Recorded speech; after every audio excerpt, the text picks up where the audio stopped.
Di awal episode mungkin untuk gue sendiri yang menontonnya sudah cukup terbakar api emosi ya, karena ceritanya yang menceritakan mengenai kematian si komandan yang gue kira dia tidak akan meninggal, hanya karena serangan dari si laknat rambut merah dan para pasukannya yang sudah terkena hipnotis. Namun ternyata karena ada bantuan dari si utusan dewa inilah yang menjadi penyebab kematian si komandan. Masalahnya lagi yang bikin gue gregetan adalah latar belakang masalahnya yang belum jelas mereka ceritakan bener-bener. Dan hal itu menjadi sesuatu yang bikin penasaran gitu. Ditambah satu masalah selesai, masalah lain muncul lagi. Sama tentang pembahasan anime, dan sekarang gue akan membahas anime Arifureta Shokugyo Desekai Saikyo season kedua episode ke-8. Di episode ke-8 kita untungnya bisa melihat Hajime dan kelompoknya bisa bertemu dengan si Tuan Putri yang sudah kabur dari kerajaan karena keadaannya sudah tidak mengenakan. Tambah di ending episode pun si Hajime tanpa basa-basi sudah bisa menyelamatkan si Aiko Sensei dari penjaranya. Namun setelah diselamatkan, akhirnya nih ya, kita bisa melihat dengan sosok utusan dewa yang menjadi malaikat dan memiliki skill yang cukup merepotkan ya. Skill yang bisa menghilangkan segala sesuatu di jangkauannya, dan itu juga yang menjadi penyebab dari kematian si komandan. Sayang sekali ya. Di awal episode ada sedikit perbincangan antara Yaegasi dengan teman-teman perempuan sekelasnya yang sedang mencari pasukan dan teman-temannya yang hilang dari kerajaan, di mana mereka cukup khawatir dengan keadaan yang aneh di sana dan cukup khawatir juga mengenai komandan sekarang ini. Ditambah setelahnya nih baru melanjutkan adegan di mana si komandan ada diserang oleh teman Hajime yang menusuk komandan dengan pisau. Namun di situ untung saja bukan ke bagian vital dalam tubuhnya. Jadi si komandan ini masih bisa bertahan dan melakukan serangan balik karena bisa terlihat kalau keadaan semakin runyam dengan tambahan dari 2 prajurit lagi yang datang, dan pastinya sudah terhipnotis juga nih, alias sudah dicuci otaknya untuk mematuhi perintah. Makanya dengan serangan di komandan yang tidak mungkin mau membunuh anak buahnya sendiri dan hanya membuat pingsan si anak buahnya. Namun sayang sekali meskipun sudah dibuat pingsan anak buahnya ini, mereka tetap bisa langsung bangun seperti tidak terjadi apa-apa terhadap tubuh mereka. Jadi kelihatan kalau mereka itu seperti bukan manusia lagi ya, dimana udah kayak zombie yang bisa diatur sesuka hati. Cukup berbahaya banget ini ya kalau nggak langsung dibunuh sumber dari pengguna skillnya. Apalagi si komandan di sini masih bisa ada berpikir kalau nantinya akan ada bala bantuan yang akan datang menuju ruangannya. Tapi sayang sekali ketika datang pasukannya bukan bala bantuan, melainkan para prajurit yang sudah dihipnotis semua. Keadaan ini membuat si komandan tidak bisa bertahan lama-lama lagi, di mana dia berusaha untuk kabur melewati jendela. Tapi ketika dia sudah mau kabur, dia melihat ada seseorang yang sedang melayang, di mana itu adalah si utusan dewa yang memang sengaja membantu untuk melenyapkan si komandan dengan sihirnya yang bisa menghilangkan sesuatu sesuai jarak serangannya. Serangan ini bisa dibilang udah kayak jentikan jari Thanos ya, yang sekali jentik semua orang berubah jadi pasir. Cukup berbahaya emang skillnya. Apalagi si komandan di akhir hayatnya juga ada berpikir tentang Hajime yang berharap dia akan menghajar semua penjahat yang ada di dunia itu. Sampai jumpa komandan, Anda akan selalu diingat.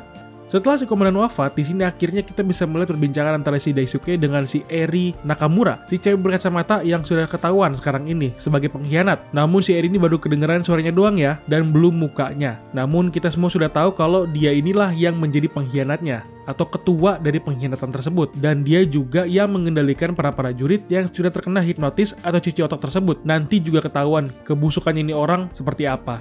Jadi bersabar aja untuk sekarang ya.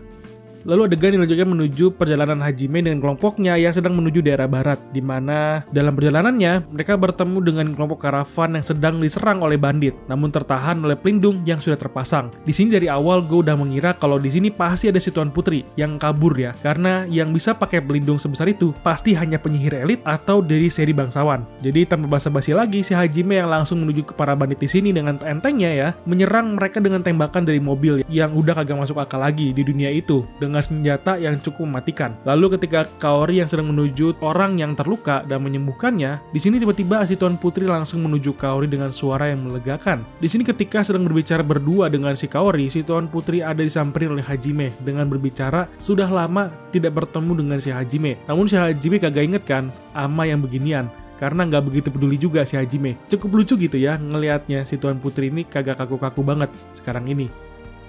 Ketika selesai bercanda di sini, si Tuan Putri membicarakan mengenai Aiko Sensei yang sedang diculik ketika sedang di kerajaan dan sedang dibawa ke Gunung Suci. Lalu ketika dalam perjalanan di sini pun, si Putri langsung bicarakan mengenai pengalamannya sekarang ini, mengenai apa yang sebenarnya terjadi di kerajaan, dan semua ceritanya sesuai yang sudah kita lihat dalam ceritanya selama ini, di mana raja mulai tidak beres dan terlalu fanatik dengan gereja dan keadaan kerajaan yang semakin tidak punya haluan mau kemana, yang artinya kerajaan sekarang ini cukup memasuki masa kritis di ambang kejatuhannya. selanjutnya, di mana sang putri yang menyadari hal ini juga akhirnya akan memutuskan untuk melaporkan apa yang sudah terjadi di kerajaan kepada seseorang untuk meminta bantuan, di mana si putri juga mengerti bahwa mindsetnya mengatakan kalau tidak bisa berlama-lama di kerajaan karena sudah pasti sedang diawasi juga. Makanya dia sengaja keluar dari kerajaan tersebut dan ikut ke karavan menuju daerah barat, tempat bangsawan netral yang dekat dengan Hajime berada. Tapi untung saja di sini dia langsung bertemu dengan Hajime di tengah jalan ya. Walau di sini dia ada merasa bersyukur karena dewa, namun dengan hati yang ragu-ragu. Dan juga kalau gue di posisi yang sama dengan si putri, pasti sudah melakukan hal yang sama ya. Jadi pola pikir si putri ini sudah bagus nih, dengan keluar dari kerajaan dan meminta bantuan dari luar, agar semuanya itu tahu mengenai apa yang terjadi pada kerajaan, tempat tinggalnya.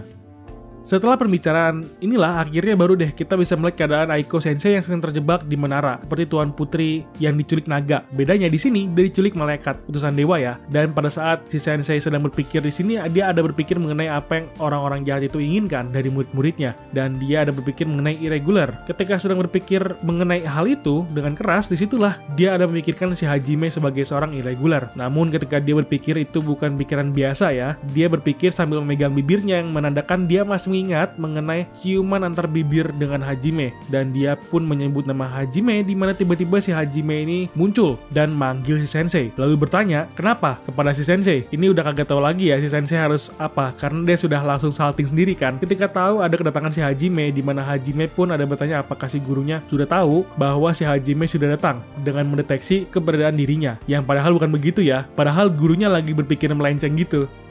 Baru deh ketika mereka berdua sedang mau kabur, tiba-tiba ada tampilan di luar di mana banyak sekali monster yang sudah disummon dan sedang menuju menara. Di mana di sini tiba-tiba si Hajime juga dengan si Sensei ada menerima serangan cahaya putih yang mampu meratakan satu gedung menara tanpa sisa, seperti jadi pasir di mana sudah kayak jentikan jari Thanos ya. Si Hajime juga ada bilang kalau itu disebut dengan disintegration, di mana sebuah skill yang mampu untuk menghilangkan segala sesuatu pada target jangkauannya. Ya begitu inti dari skillnya. Di sinilah ya akhirnya si Hajime ini bisa bertemu dengan si utusan dewa dengan nama Noin yang akan bertarung pastinya dengan si Hajime di episode selanjutnya. Dimana pertarungan ini mungkin akan menghabiskan 2 episode kemungkinan, karena nggak mungkin dong ya pertarungan hebat kayak gini cuman 1 episode doang. Sayang banget kalau kayak gitu. Jadi kelihatan di sini akhirnya Hajime akan bisa melawan musuhnya yang dari episode 1 sudah kita lihat ya sebagai musuh terakhir. Baru kemungkinan ya, karena musuh lainnya juga masih ada dan masih belum terlihat juga. Oke, itu aja pembahasan mengenai Arifureta Shokugyo di Sekai Saikyo season kedua episode ke-8. Jika kamu suka dengan pembahasannya, silahkan di like videonya dan di subscribe channelnya. Lalu berikan pendapat kalian mengenai anime ini. Tulis komentar ya. Sampai ketemu di video lainnya. Thank you and bye-bye.